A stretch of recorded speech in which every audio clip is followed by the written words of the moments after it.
现在是23:06分5秒、6秒、7秒。第二病例心理学治疗第3阶段，宣泄。治疗开始。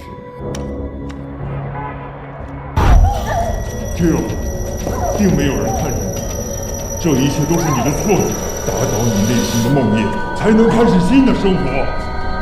他们就是要你恐惧，他们就是要把你活生生的当做一个实验的标本。他们这种肮脏的行为，你会让他们得逞吗？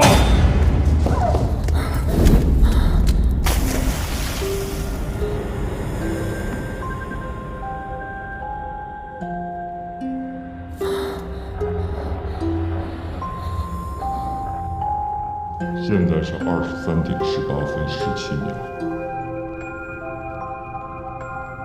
，18秒，19秒。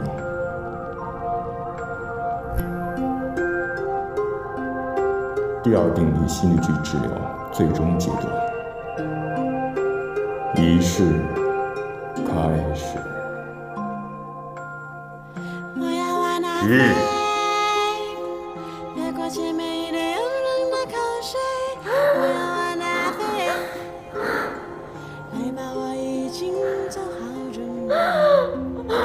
来吧 ，Q， 彻底消灭它，彻底消灭你的梦魇。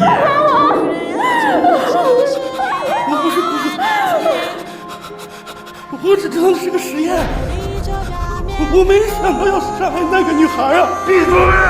你知不知道，你无心的伤害却彻底的改变了另外一个人的命运，而这个女孩从此不再有正常人的生活，彻底的滑向了深渊。来吧 ，Q， 消灭它！你的梦魇会随着这一下而一同消失，你将彻底变好，会恢复到正常人的生活，就像 T 那样。难道你不想吗？我求求你，你饶了我吧！我真不是故意的，我不是故意的。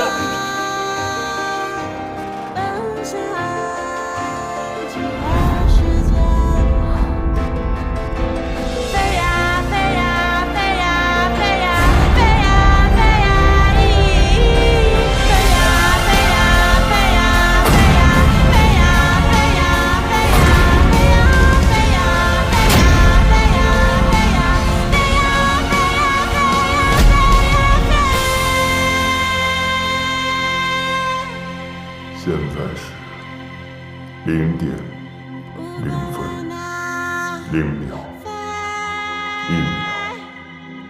1秒2秒。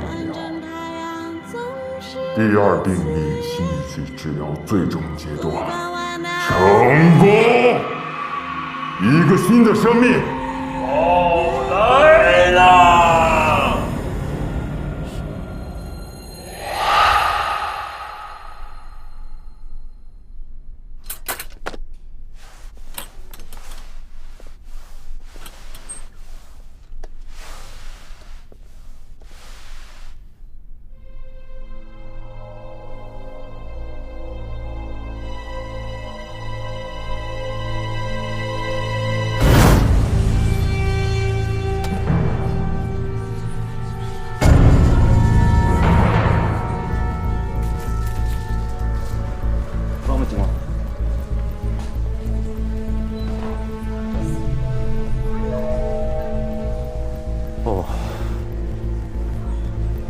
真抱歉啊！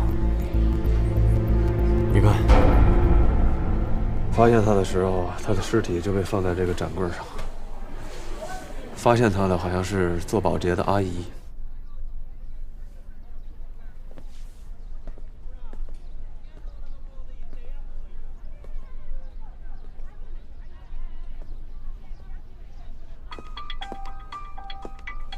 期待。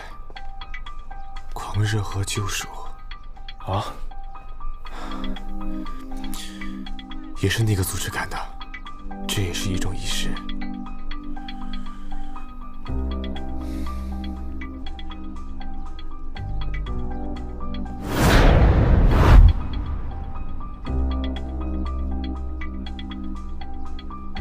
好，接下来谈谈申宝强的情况。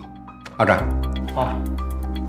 死者申宝强，男，32岁，生前是一名娱乐公司的娱记，死亡时间大概在昨天晚上12点左右，死因为颅脑损伤。经法医鉴定，死者的头部有多处的头皮裂伤，躯干处有多处的软组织损伤，但都非致命伤。其致命伤是右侧太阳穴周围的颅骨骨折造成的颅内血肿。凶手在一击致命之后，反复的击打同一位置，造其被害人死亡。凶器应该是铁锤一类的钝器，但在现场我们没有发现血腥刺剑的痕迹，所以说超市应该是第二现场。经检验，死者的脸部和手臂处都有被胶带粘贴过的痕迹，所以说死者在生前被劫持或者被拘禁过，并且死者申宝强身上跟死者蒋培瑶身上有一模一样的印记。唐瑶啊，看来你已经从上次那件事的阴影里走出来了，又有活力了。坐下来说吧。首先，在今天的凌晨3点到4点，商场的监控全部的瘫痪，在现场发现了一套保安制服，应该是入侵者的伪装。我询问过2个夜班的保安，他们表示在监控里看到过这个人，但当时都以为是对方，所以就没有查此事。此人的监控在事后被删除了。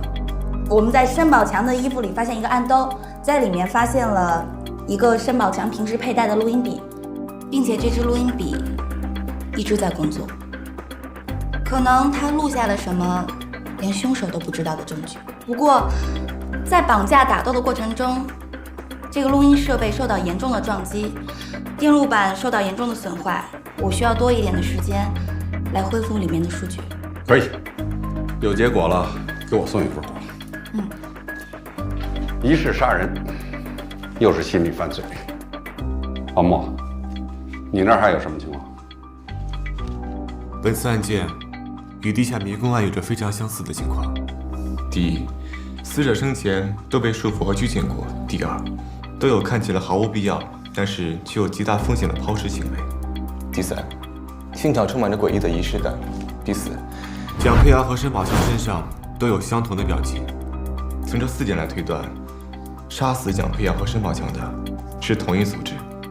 另外，把尸体放进玩具熊里面，是出于一种心理满足。他把展示尸体看得比杀死被害人还要重要，就像欧洲古老的献祭仪式一样。这个形式的意义远大于内容本身。凶手杀掉了申宝强，并且把他的尸体公布于大庭广众之下。他想通过这种方式来抹去申宝强曾经带给自己的梦魇和阴影。根据申宝强最近一则重要的报道，阿展，田菲菲，女，26岁，演员，之前是一名当红的影视明星。自从申宝强公开污蔑田菲菲以前是男儿身之后，她就经常受到媒体的抨击，对她的事业也有极大的影响。如果不考虑其他因素的话，这个田菲菲倒是有足够的杀人动机。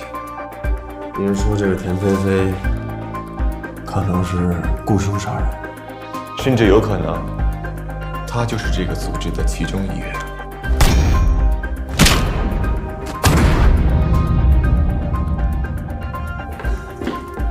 刚才110接警那边收到一个报警电话，是田菲菲的经纪人打来的，这个叫田菲菲的失踪了。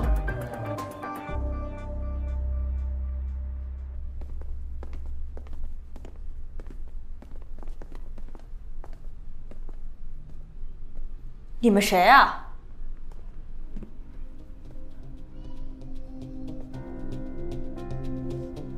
哎，你怎么进去？哎，等一下，是你报的警吗？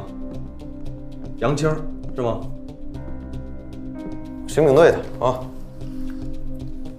郑检，我跟你讲啊，所有的蛛丝马迹对于我们警察来说都可能是证据啊，包括你呼出来的空气，你让他好好的勘察一下现场，他会画像，可能嗷嗷一画，这样子就解决了，明白吗？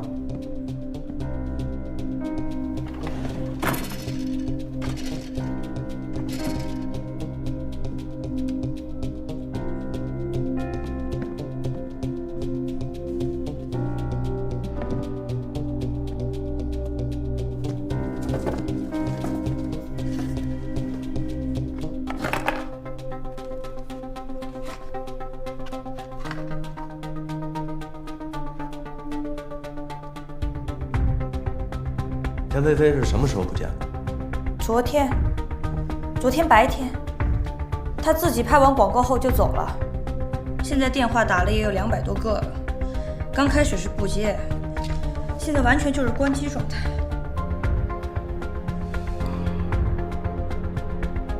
哎，咱那个稍微专注一点好吗？啊。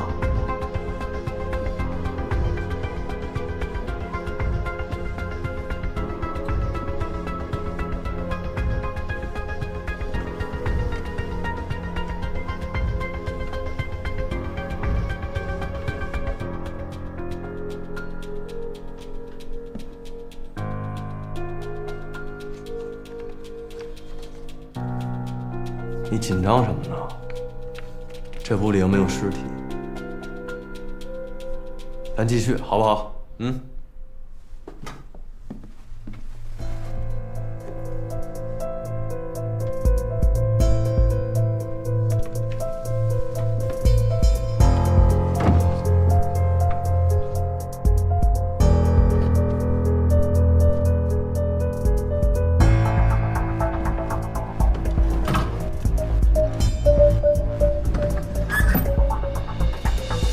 太尉，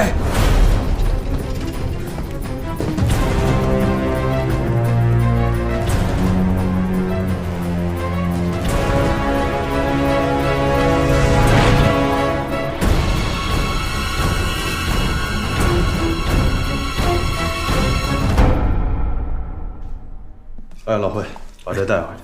好的，好的。好，那行，太尉没事，我先走了。辛苦啊。嗯。真没想到啊，蛛丝马迹啊，还出了这么一身熊皮。这什么情况啊？这个啊？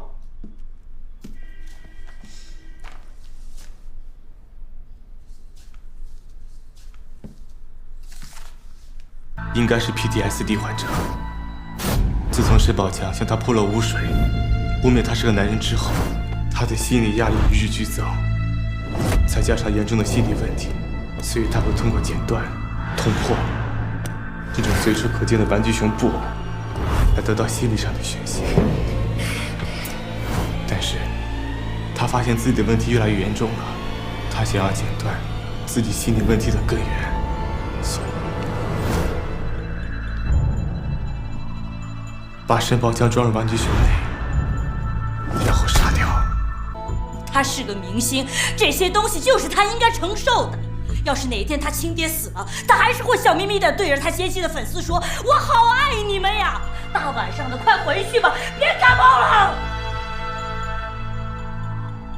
粉丝效应就是这么现实和残酷。要是他哪一天被别人拍到了进了心理诊所，谁会知道会发生什么事儿？他是我亲手塑造出来的梦想，我绝对不会让任何人都毁了他。于是你就看着他毁了别人，是吧？立刻通缉田菲菲。是。走。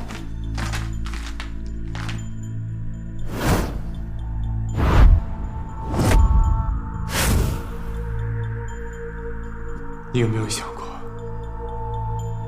这真的是田菲菲的梦想吗？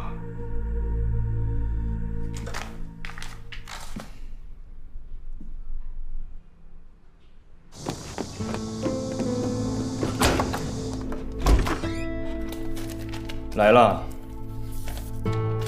本来以为你们可以早些到，还能帮我收拾一下，结果我忘了今天是周五。从五洲大酒店走长青北街到这儿，中途会遇上立新小学提前放学，600人横穿马路，大概需要12分钟。在这个时候，他们会大约等一个3分钟左右的红绿灯。这也就是为什么你们会晚了15分钟才到这个地方。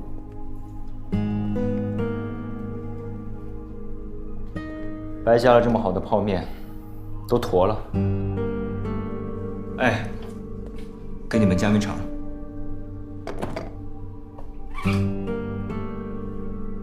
哎，你这儿怎么了啊？谁弄的？你这话说的太没意思了。按照你的性格和现在的情况，你应该问我田菲菲在哪儿。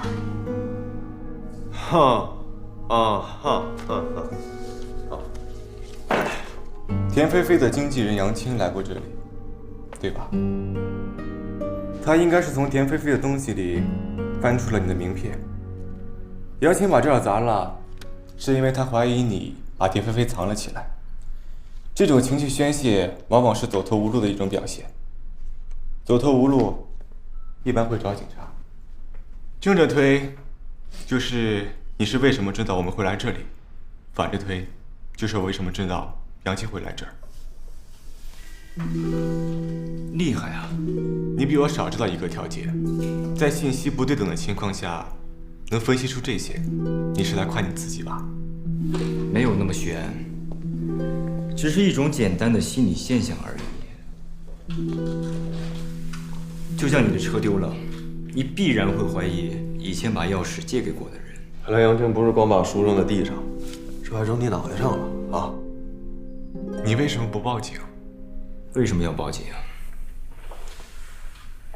报警的结果就是依据法律把他给抓起来，然后以故意伤害判他15天。田菲菲失踪了，相当于断了财路。我在断人家生路，不合适吧？最无能的人才会选择依靠法律解决问题。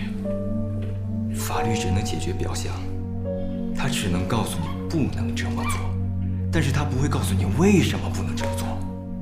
法律日渐完善，抓捕的犯人越来越多，但是犯罪并没有停止过，战争也无法消灭。这一切的原因，归根结底是因为法律给的恐惧不够大。人会犯罪，是因为有了犯罪的环境。终止犯罪永远不能靠语言和赞美，靠的是鲜血，还有疼痛。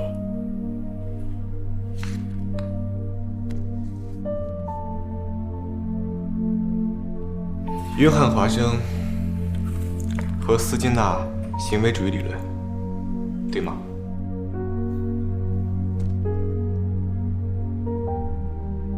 别说那没用的，我现在就想知道田菲菲到底在哪儿。他曾和我说过，他想让我用催眠的方法消除他以前的记忆。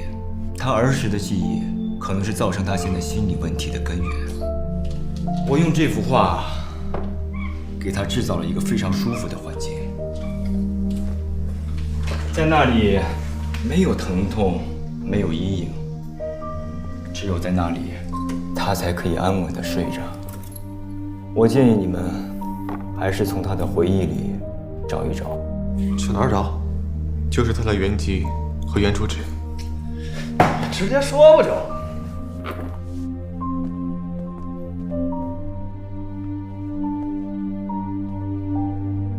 别看我了，去做想做的事情。陈医生，我能问你一下，你想做什么吗？治病、救人，然后拯救这个世界。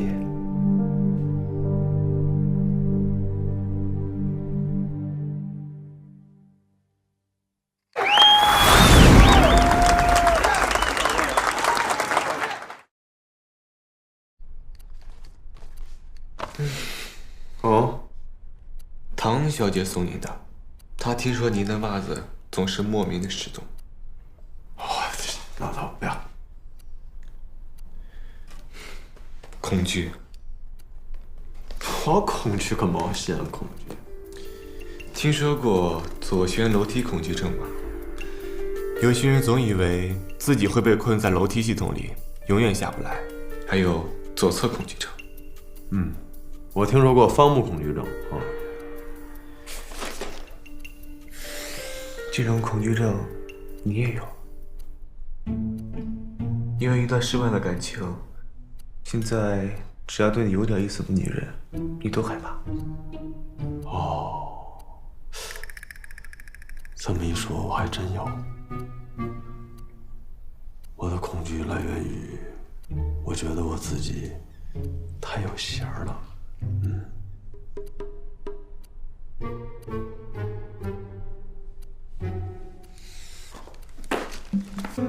哎，伟哥，哎，您怎么来了？哎呀，田飞飞的基本资料和照片都已经发到那个火车站呐、飞机场啊、轮渡，就反正你能想象到所有的交通出口都发了，但到目前为止还是没有消息。几天没回家了？啊？几天没回家了？不用管，我就主要是我帮你盯着。我不用。行了，别装了，赶紧的，赶紧回去休息啊！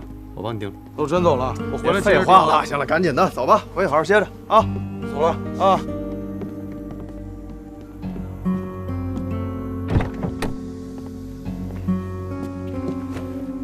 哎呀，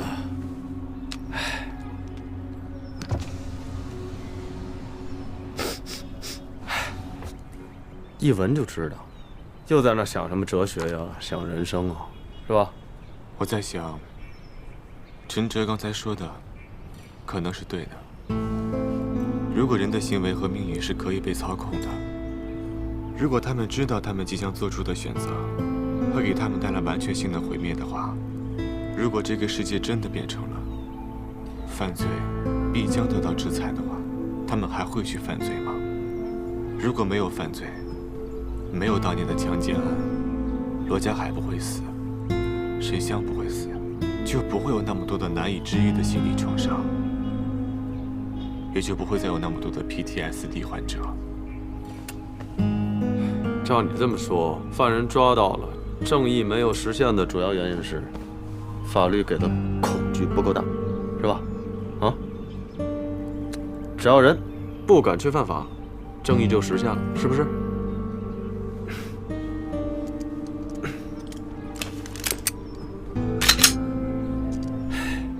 这是什么？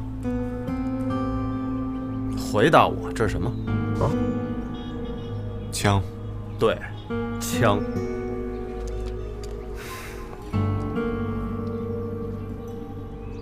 我台委郑重声明，不管发生什么事儿，一律跟方木没有关系，我一概不追究。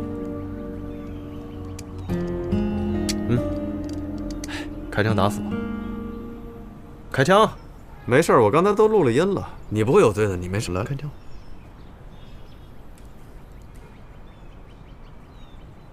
你有病啊！你现在不仅有犯罪环境，你还有犯罪工具，但你为什么不开枪打死我呢？啊？很简单，人是有情感的，是活生生、热乎乎的东西。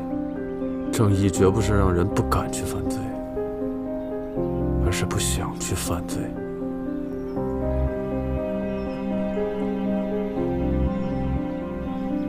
正义是摸不着、看不见的，但时间一久了，你会看到它结出来的果实。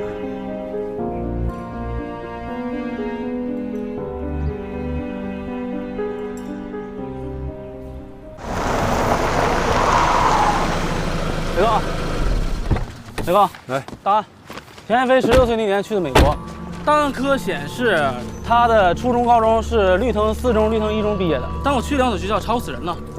吵死人？啊，大案造假？大案造假！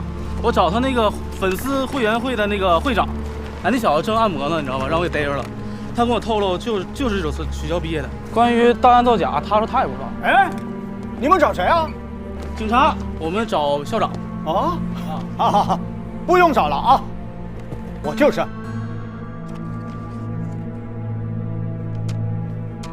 哎，校长，咱这怎么回事？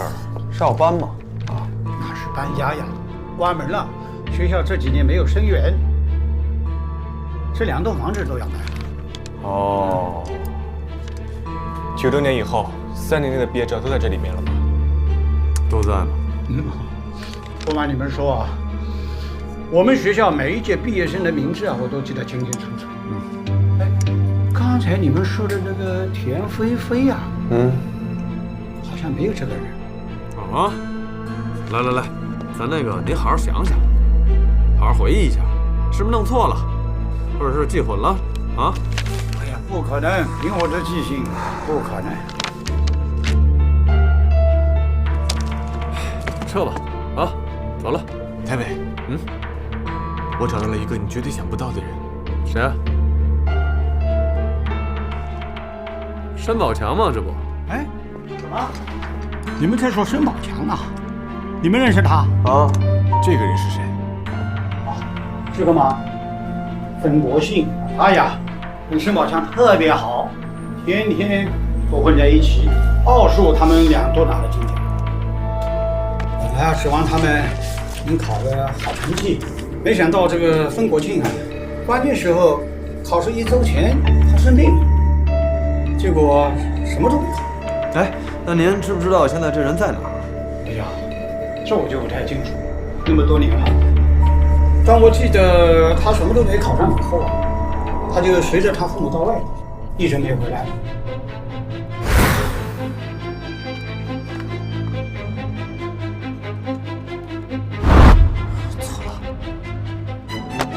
错了，玩具熊毫无意义，刮胡刀，刮胡刀才是提示。不是他，不是他，那会是谁呢？对，应该是这样。开伟，他就是他。他谁呀？名字？没时间解释了，全城通缉冯国兴，他要离开这座城市。你好，身份证请出示一下。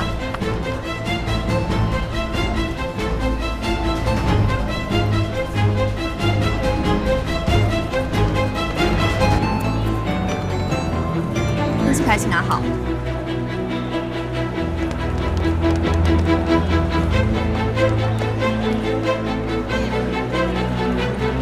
你这个去那边，好，你去这边，你俩跟我过。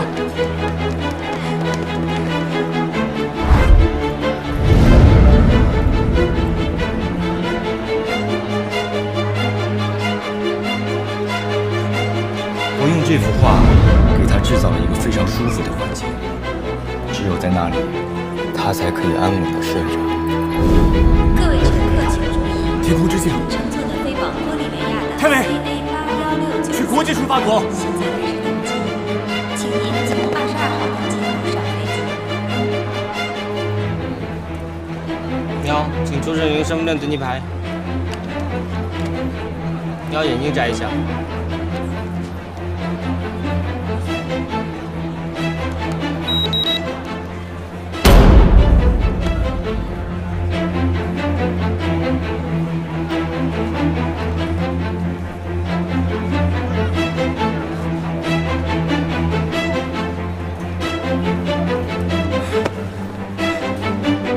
你的假期结束了，冯国强。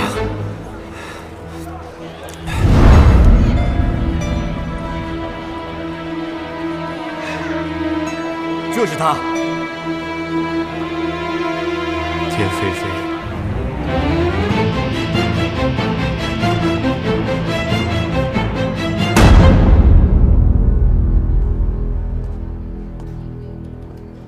你的意思是田菲菲就是冯国兴？他衣柜里那些东西，还有剃须刀都是新的，那些不是用来用的，而是用来收藏、纪念、欣赏。而且申宝强的爆料也不是空穴来风，那是因为他一早就知道田菲菲就是冯国兴，这也许就是申宝强必须死的一个理由。不是这样的，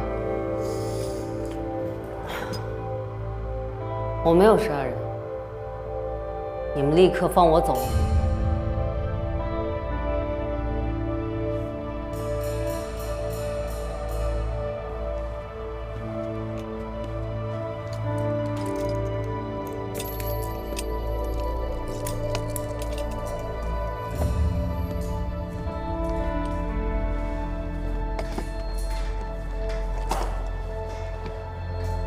田菲菲，这里很安全，比玻利维亚还要安全。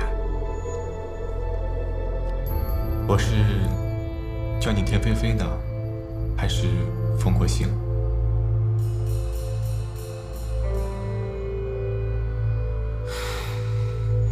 冯国兴，谢谢。冯国兴。你小时候一定经历过什么事情，才让你有现在的转变？这些年来，你隐姓埋名，直到前年才从美国回来，无法面对自己的过去，忍受着暗无天日的沉沦和痛苦，甚至还求别人抹除记忆来逃避。但是，冯国兴，你有没有想过一个问题？你之所以是你，那是因为不仅有现在，还有你的过去，最重要的，你还有你的未来。可以说一下，你和申宝强当年到底发生了什么吗？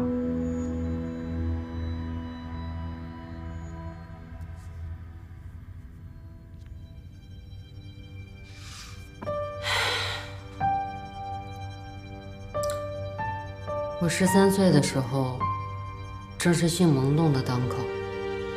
我常常找计划生育的手册来看，还总跑到图书馆翻各种人体素描的画册，反正满脑子想的都是那档子事儿。那个时候申宝强也一样，也害羞，我们经常凑到一起研究，更多的是开对方的玩笑。有一天上学的路上，申宝强从书包里掏出一个白色的胸罩给我，说是路上捡的。我当时一下就懵了，我没有想过我还能碰到这样的东西。那天在学校，我把那个东西放在抽屉里，不停地摸索着。到了下课，我实在忍不住了，我就跑到厕所，把自己关在格子间里，闻它的味道，感受它的触感，最后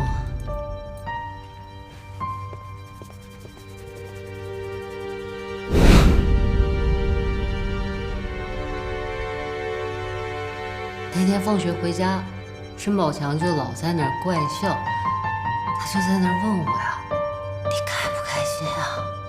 你爽不爽呀？”我就把那个胸罩还给他了，他就跟我说出了那句我到现在都忘不了的一句话。他笑着对我说：“你不用还给我们，那本来就是你家的东西啊。”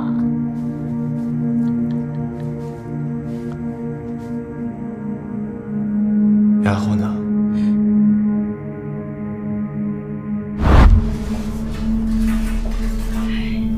不知道为什么胸罩给丢了。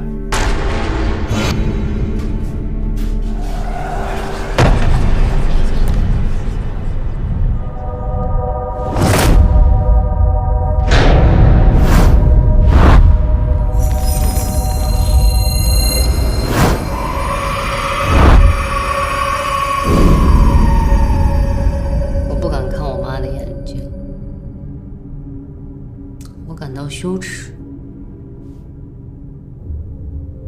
我变得沉默了，带着我转战各处，四处求医，受尽了白眼。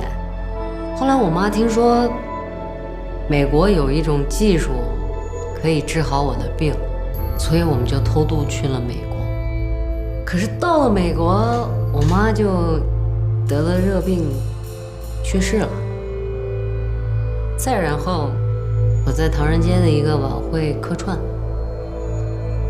那儿的一个星探发现了我，带我去做了变性手术，最后就是你们眼前的田菲菲了，一个著名女星。我整整隐藏了10年。当我回到绿藤市做宣传的时候，我压根儿就没想到我会碰到申宝强。我更没有想到他会认出我，还写了那篇文章。所以你决定杀了他。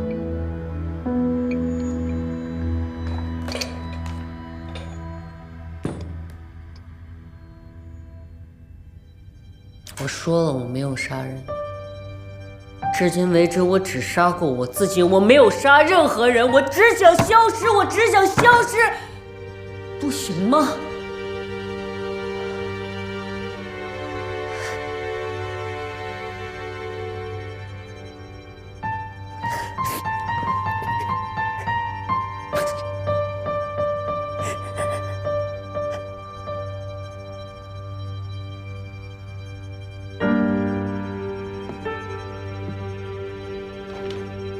申宝强的录音内容已经分析出来了。快了，快了，快了！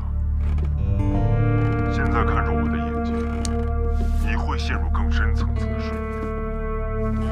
在你醒来之后，我的话会全部成为你的记忆。10年前，你钻进泰迪熊的肚子里，然后对一个女孩狠狠地抱了过去。是的，这个女孩的人生被改变了。她惧怕所有的毛绒玩具，她开始变得羞耻，不敢和任何人交流。而这一切的罪魁祸首就是教化场。这是一场实验，一场灭绝人性的实验，一场把人当畜生的实验。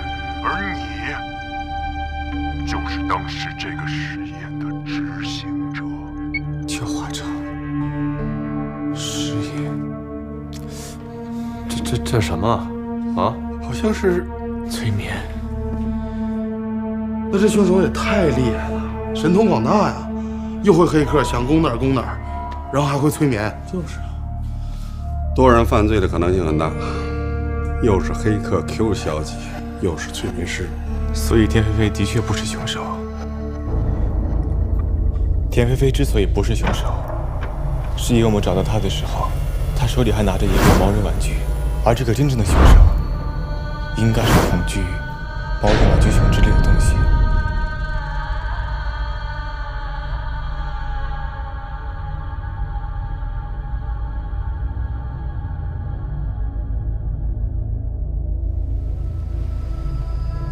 这里景色不错呀。哎，好美啊！这水也好凉快啊。对呀。哎，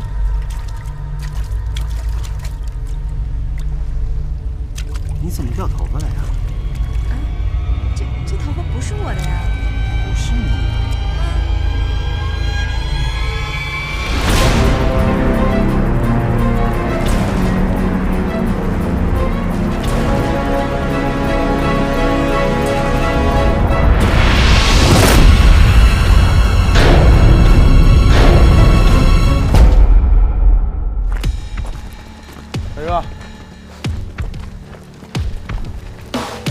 这是初步的实验报告。死者叫李天琪，今年24岁。发现的时候，由于长期泡在水里，尸体已经开始腐烂，所以判断不出来死亡时间。发现他的是一对情侣，在那边做笔录呢。一会儿看要没什么事儿，给你们放回去。那边是个旅游景点，怎么会选择在这儿抛尸呢？哥，我不觉得是在这儿抛的尸。你想，抛尸一共分2种，一种呢是为了暴露尸体。所以这种是比较有挑衅性的行为，另一种是为了隐藏尸体，选这地儿当不当正不正的。你也看见了，身体上多处擦伤、划痕，可能是由于长时间泡在水里，撞击石头所形成的。所以到现在我们分析，答案只有可能是一种。哥，你看啊，这水是活水，这水的源头是一个地下暗河。绕过这个龙尾山之后，变成了地上河，所以这很有可能是上游抛尸。看这划痕，行，有进步啊，分析的条条是道了啊。谁还不得成长呢？别骄傲啊！拉倒，荒木分析完，他俩哇哇一顿背。这新来的，你是不是混熟了你？行了行了，别闹了。方木呢？啊？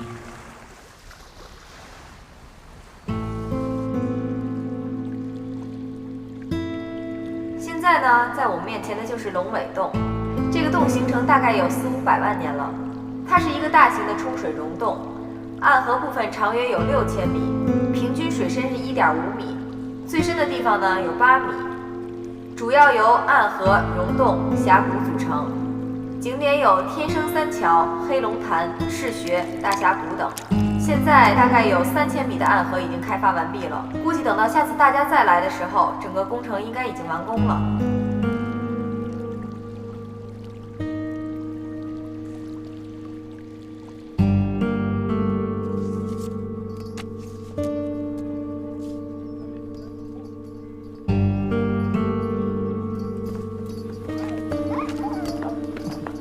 方木，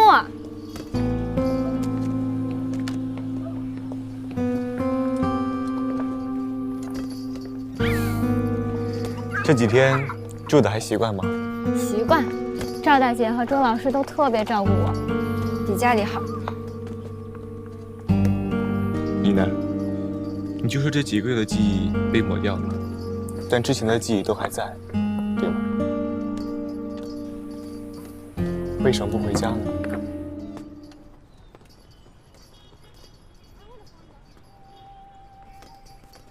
我的家庭很奇怪，我觉得我爸就不应该娶我妈。在我很小的时候，我就知道我妈妈跟别的叔叔关系不一般。后来我爸知道，活活被气死了。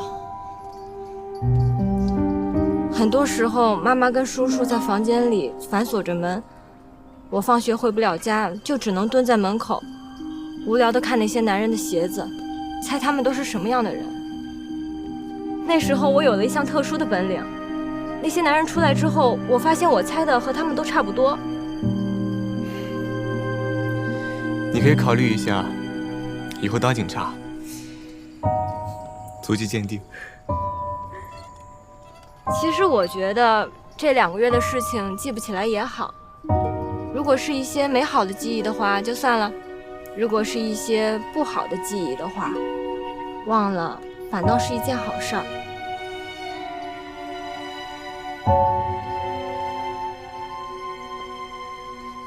好了，我送你回去吧，该吃午饭了。哎，你的。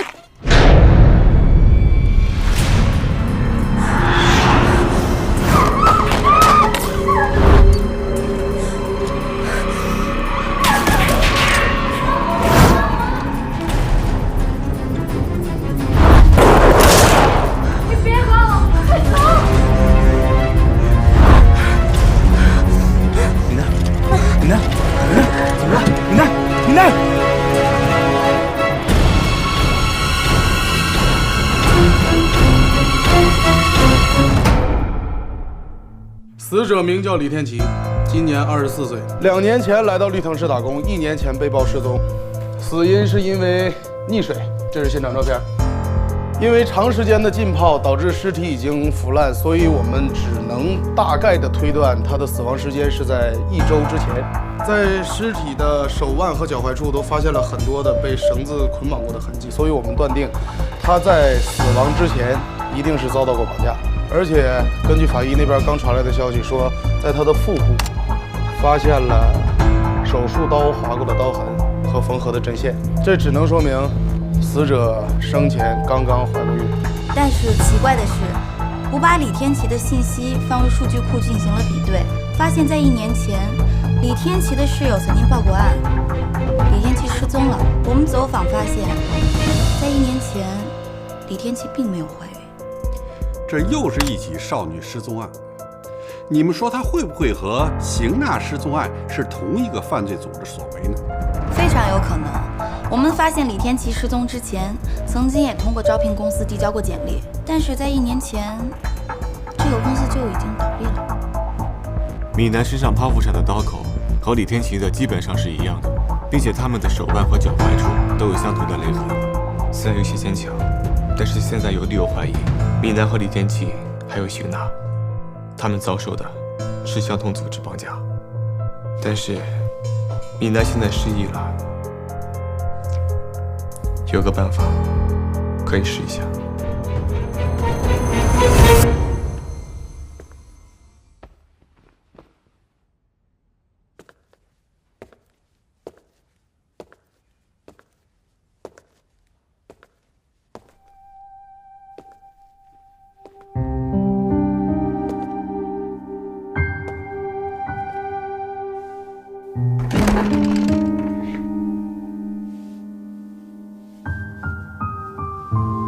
挑一个你喜欢的吧。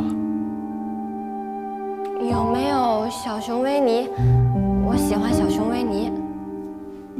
不好意思啊，下次再给你准备。这个挺适合你的。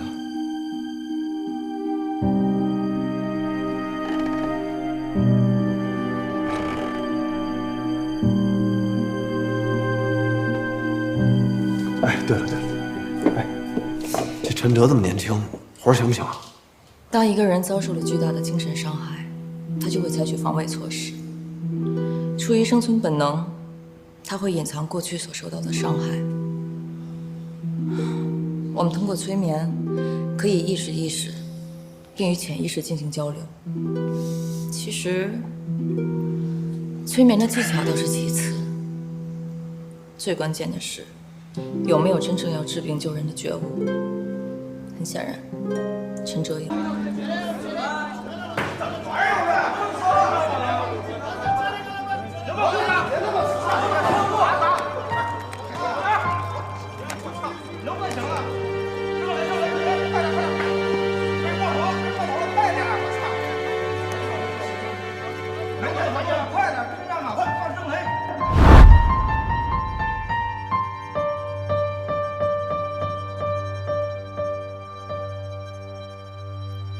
好了，开始了，我们先离开这儿，待会儿会有结果的。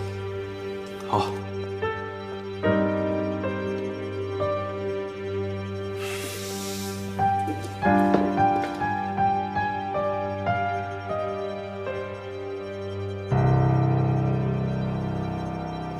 快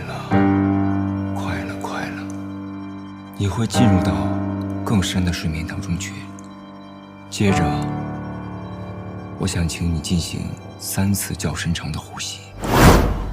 快了，现在看着我的眼睛，你会陷入更深层次的睡眠。在3次深呼吸之后，你会感觉到整个身体更轻松、更舒服，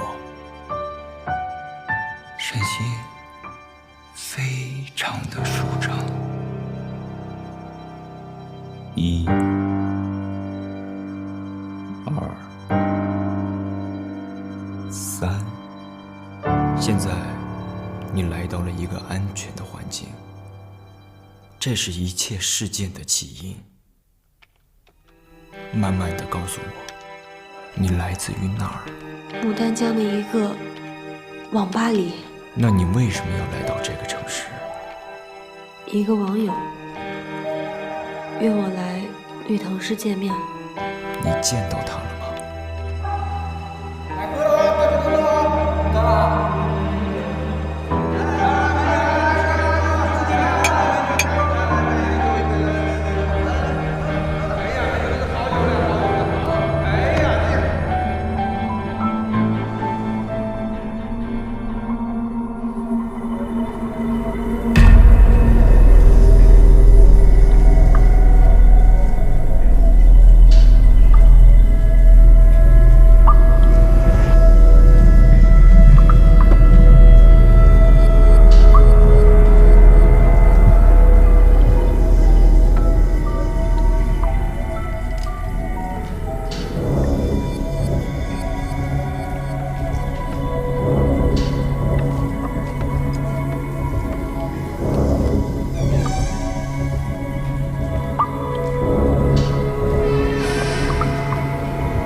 别怕，你很安全，这只是你的梦，没有人可以伤害到你。不能。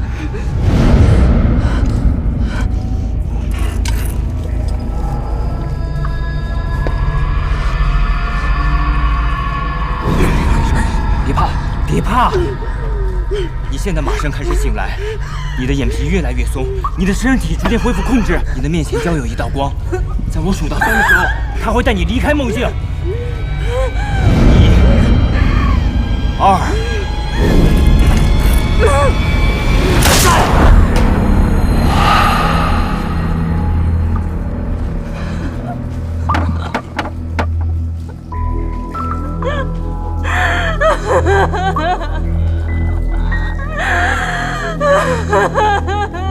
没事了。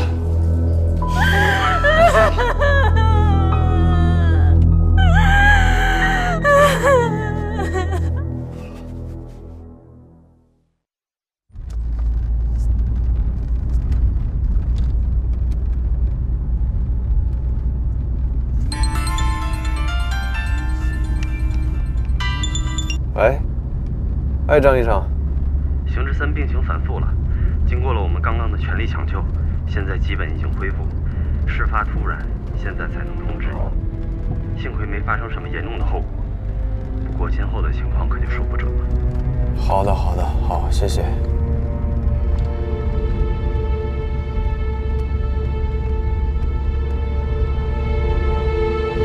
他拒绝回忆和过去有关的任何事情。现在唯一能知道的，就是他曾经被关在一个黑暗的空间里，他被铐在那里无法动弹。他晚上睡觉不敢关灯，也是这个原因吧？很可能是这样。能不能继续催眠治疗？催眠不是打针吃药，如果继续刺激下去，患者可能选择把潜意识永久闭合，这样效果可能适得其反。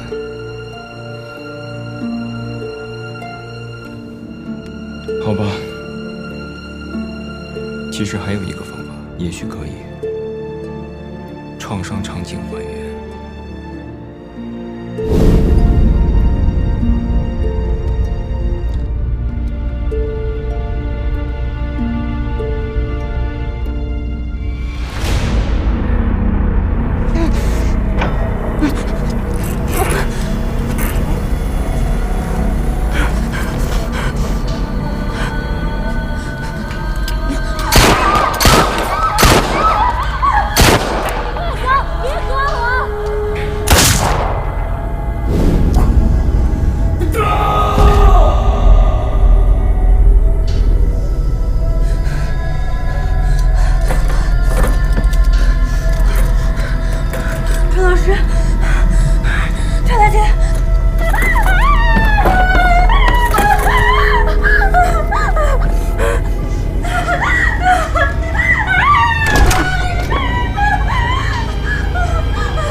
等等，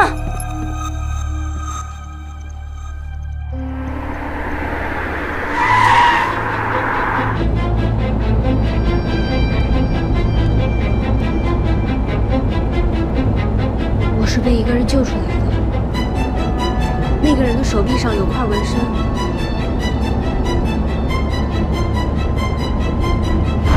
他胳膊上有一片日式纹身。他说让我去偷一个公共浴室门口的摄像头。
还得麻烦你一下了，请帮我催眠。在这个案子里，就像你说的，凶手显然是拿准了受害者内心最柔软或者最恐惧的地方，所以我想知道，深入一个人内心的不堪，催眠到底能达到什么地步？你要想好了，这可不是开玩笑。每一次催眠都可能带你再次面对人生的内心深渊。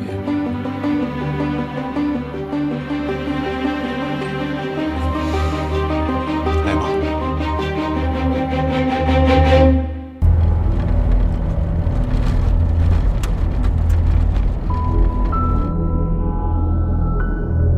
放松你全身的神经，想象你正漂浮在温暖的水中。你的每一处神经末梢都在被抚摸着。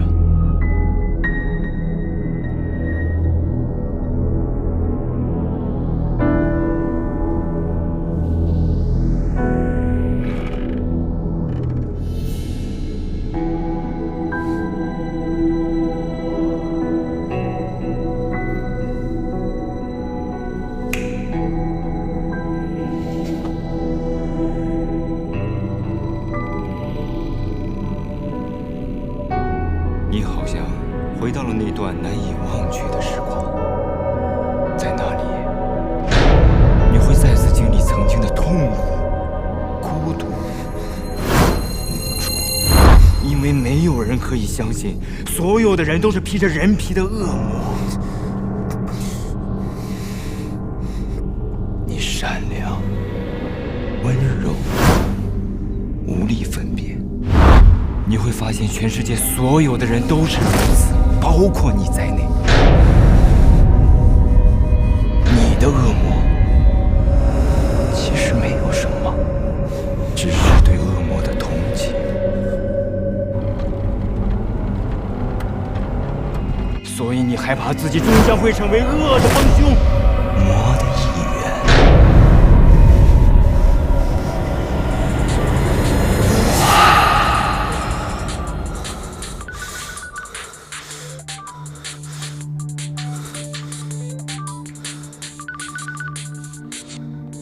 下次记得关手机。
喂，哎，编剧，哎，循着米兰的记忆，我找到了这个贩卖人口集团的一个窝点。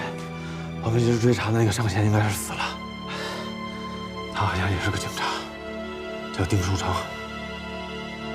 前一阵儿在省里开会，我听老邢跟我提过，他在人口贩卖集团里放了个卧底。哎，附近有没有发现他留下来的资料？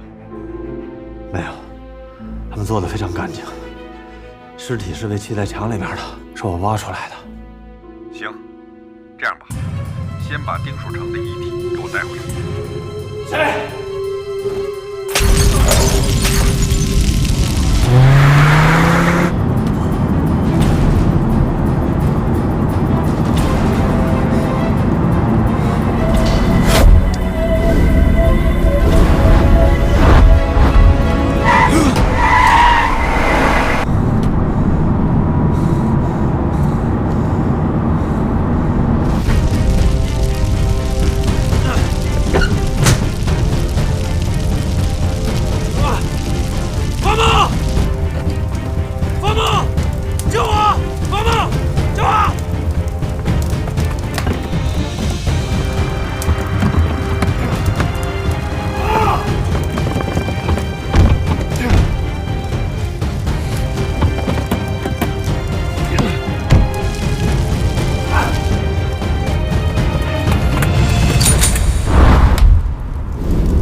我想你刚刚看到的应该是一场梦魇，所以我临时中断了催眠。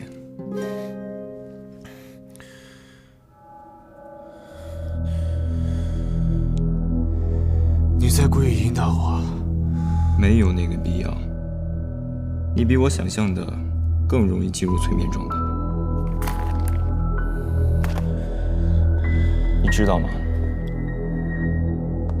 你现在的问题很严重。你在逃避，而逃避对于你来说，就是一条通往黑暗的路。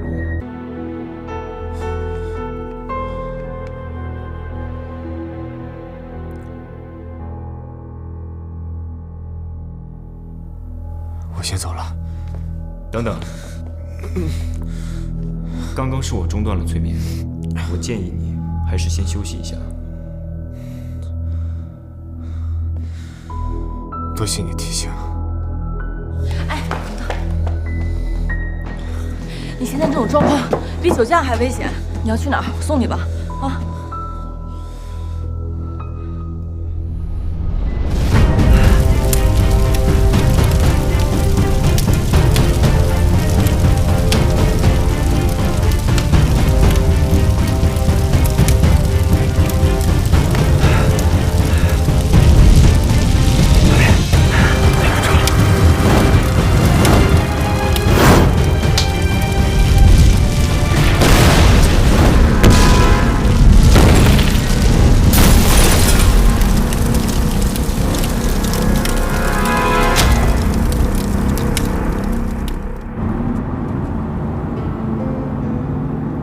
别着急，这种状态不会持续太久。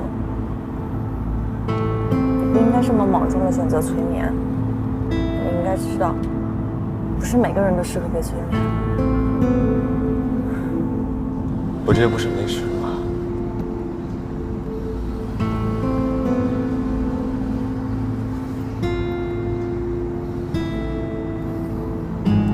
我不想你冒这种险。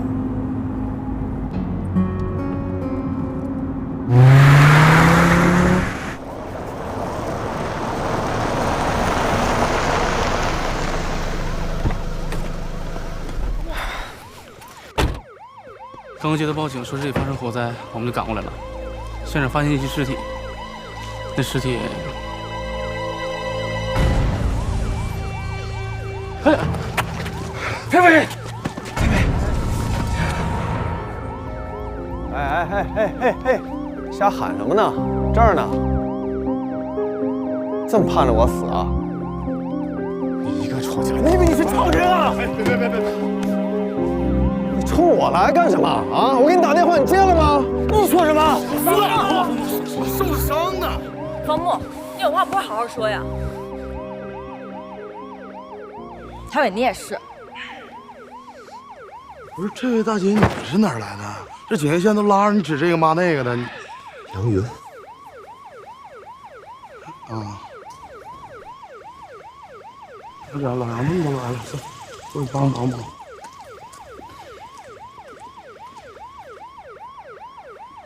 你没事吧？我死不了。你不会每次都这么走运？行了，这不是没事吗？台伟，你也是，你以后这脾气得改改，别老这么冲。你说你这是没事儿，你要是有事儿呢？知道。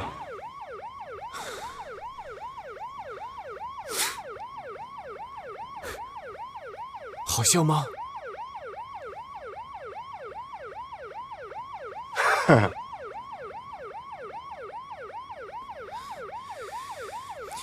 你下次别一个人。